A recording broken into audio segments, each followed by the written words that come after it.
Whoa, that's a big foot. Let's go work on the motorcycle. Let's look at the OPMID Multimeter made for the CT125. Here's a quick look at that label for CT125, body type JA55. This has an odometer, trip A, trip B, has a clock on it, oil temperature, also voltage, as well as your RPM, your gear indicator, fuel level, and speed, which can be set accurately against a GPS. Overall, this is a pretty simple kit. You come with a display, you've got a wire to connect into your oil temperature, as well as your ignition coil. You've got a backing plate, some zip ties, and your instruction manual. The first step of installation is to remove the headlight screws. I'm first going to rotate this guard down and out of the way. Pull this light fixture forward and down, just so that we have access to some screws underneath here. With a short screwdriver, remove this screw. Start from this end and peel the plastic off. You'll notice that there are two tabs, one right back here and one up here. You can see the corresponding holes there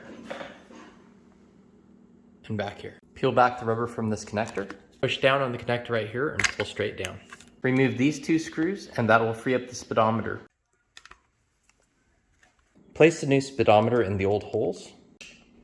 Attach the original plug, making sure that the rubber seal is all the way around it. Place the new backing plate on the new speedometer, and then use the original screws to secure. You will not be reusing these washers. Remove them before attaching the backing plate with the screws. The wires that come with this setup are pretty much plug and play. With these two, you intercept the oil temperature sensor wires, and with this, you intercept the coil. And this last connector connects into the OPMID wire. Disconnect the oil sensor wire from the left-hand side of the bike. Then connect your new wire on. Use this included cable tie to attach in the same position as the original. Then route the new wire where the old wire went. Over here on the right-hand side of the bike, you'll see the coil, and you want to connect into the green terminal, which happens to be the terminal closest to the center line of the bike, and intercept that with our new connector. Usually just getting under it with a screwdriver, you're able to pull it off pretty easily. You can now see the correct arrangement with my new wire going into the green terminal of the coil over here, and the old wire connecting into my new splicing. Now just clean up these wires with a couple of zip ties. Wires are all zipped up. Here's our first start.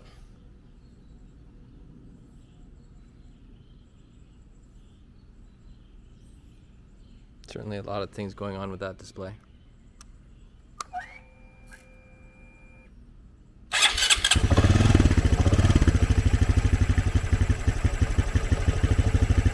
Now I'll just put the headlight assembly back together and we'll be all set. All right, let's go ahead and start it up. I've already got the bike warm.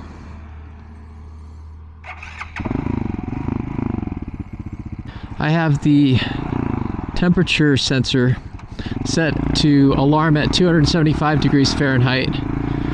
That's probably a little bit on the low side. I think if we hit upwards of 300 degrees while we're moving, that's probably my limit as far as what I'd want to do on this bike, temperature-wise. You can see this OPMID's pretty neat. It gives you the gear. You can see I just switched from 3rd to 4th right there. It looks like the speedometer might be a little bit on the optimistic side. I'll be able to adjust that. That's one of the other nice things about this OPMID multimeter is that you can adjust the speed. You can also adjust the gearing associated with it, as well as indicator lights. You see a whole bunch of things blinking on there. That's telling me that I'm in my power band, or that you know, I'm getting at a higher speed. I've got my warning also to go off at 60 miles an hour plus. Also has a nice built-in clock, has your odometer, and of course that temperature gauge was critical to me. I feel like we're gonna get a little bit warmer as we keep going. Right now I'm at wide open throttle. Love the fact that this thing has a tachometer finally. You know, I can't recommend this OPMID multimeter enough. It really is going to be the difference between kind of flying blind and being able to know exactly what speed, what gear, the RPM, and also the temperature of that engine. So it's a great little gauge. Love it. It's a plug and play unit, so I would say, you know, including having to pull the skin off the motorcycle, all the plastics, probably take you an hour and a half to do it.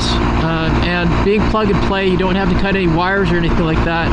You basically wire it in line with your oil temperature sensor gauge, as well as your coil, as shown in that little bit of the video where I was kind of putting it all together. So really quite nice, and it's easier to read than the stock speedometer as well. So not only do you get functionality, but you get readability.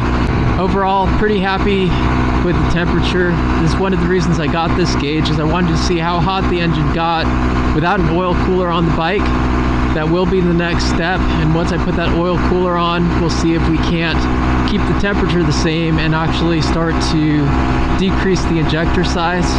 Right now I have the 190cc per minute injector, which is using a lot of the fuel for cooling as opposed to just power. With the 170 you get a little bit better efficiency, I believe. And then the other option is, of course, going back to an AirPod if I really wanted an extra boost in speed. The other little fun thing that I'm thinking about doing is, very few people have ever totally modified their bike and then gone back and seen what a specific component does or does not do. It's thought that the primary, hold on 1 second. It's thought that the primary limiting factor on these motorcycles is the exhaust system, that is the pinch point in the entire pump or in the entire engine system. And it'll be fun to test that now that I've got this thing pretty much built up for 164cc and have that cooler on there. It'd be kind of fun to throw on the stock exhaust and see how badly that affects us. Does it go back to that 50 mile an hour top speed, or are we not going to be there? You can see the gear shift indicator. It's such a nice thing. Holy smokes. This thing only has 4 gears. I'm used to 6, and so I'm constantly, at 50, 55 miles an hour searching for that 5th gear, and yet 6th gear even beyond that.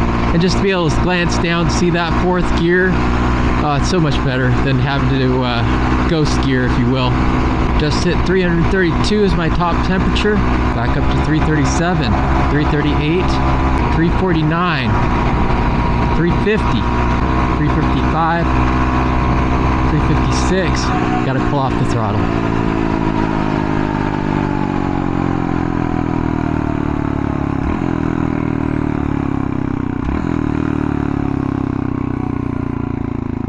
Well, I hope you've enjoyed this video.